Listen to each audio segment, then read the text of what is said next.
చాగలమరిలో గత వారం నర్సరీ బాలికపై లైంగిక దాడి చేసిన సంఘటనపై బాలిక తల్లిదండ్రులు స్కూల్ యాజమాన్యాన్ని ప్రశ్నించగా మాకు తెలియదు అంటూ స్కూల్ యాజమాన్యం నిర్లక్ష్యంగా స్పందించకపోవడంపై ఏఐఎస్ఎఫ్ నేతలు చాగలమరి రాఘవేంద్ర స్కూల్ ఎదుట ధర్నా చేపట్టారు. రాఘవేంద్ర స్కూల్ పై విచారణ జరిపించినటువంటి విద్యాశాఖ అధికారులను నిర్లక్ష్య వైఖరి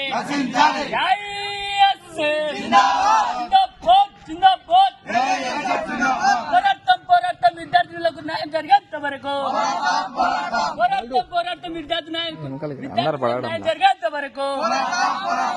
చాగలమర్రి మండల కేంద్రంలో ఉన్నటువంటి రాఘవేంద్ర ప్రైవేట్ ఎయిడెడ్ పాఠశాలలో ఒక వారం రోజుల క్రితం జరిగినటువంటి సంఘటన పైన విద్యాశాఖ అధికారులు నిర్లక్ష్యంగా వ్యవహరిస్తున్నారు, సమగ్రంగా విచారణ చేపట్టడం లేదని ఏఐఎస్ఎఫ్గా దశల వారీ ఆందోళన కార్యక్రమంలో భాగంగా ఈరోజు శాంతియుతంగా రాఘవేంద్ర పాఠశాల ఎదుట ఆందోళన నిర్వహిస్తూ ఉన్నాం.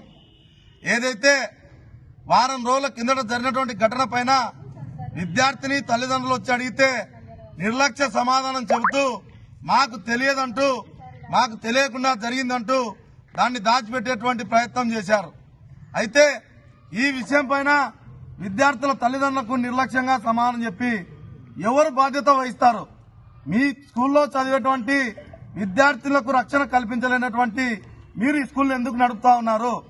ఒకవైపు ప్రభుత్వ ఉద్యోగం చేస్తూ హెచ్ఎంగా విధులు నిర్వహిస్తూ సుదర్శన్ రెడ్డి గారు ఈరోజు అదే గ్రౌండ్లోనే ఎయిడెడ్ గ్రౌండ్లోనే ప్రైవేట్ పాఠశాల నిర్వహించడం పైన విద్యాశాఖ అధికారులు స్థానిక ఎంఈఓ అనురాధ గారు ఎందుకు సైలెంట్ గా ఉన్నారు? మీకేమన్నా ముడుపులు అందాయని చెప్పి ఈరోజు ఏఐఎస్ఎఫ్ గా ప్రశ్నిస్తా ఉన్నాం.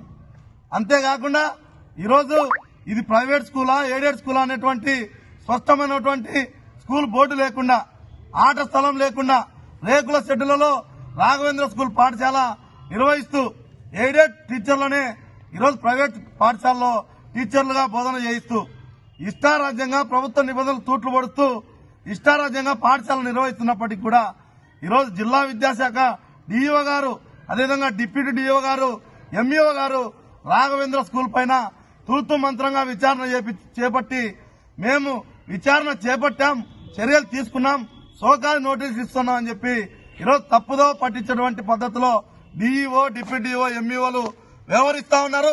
దీన్ని పూర్తిగా వ్యతిరేకిస్తా ఉన్నాం.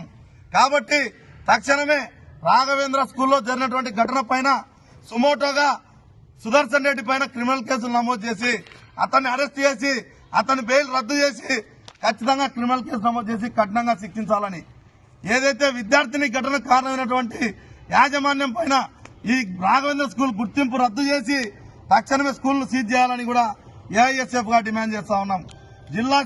విద్యాశాఖ అధికారుల నిర్లక్ష్యాన్ని ఖండిస్తూ జిల్లా కలెక్టర్ గారు రంగప్రవేశం చేయాలి, ఈ స్కూల్ ను విజిట్ చేయాలి, జరిగినటువంటి సంఘటన పైన విచారణ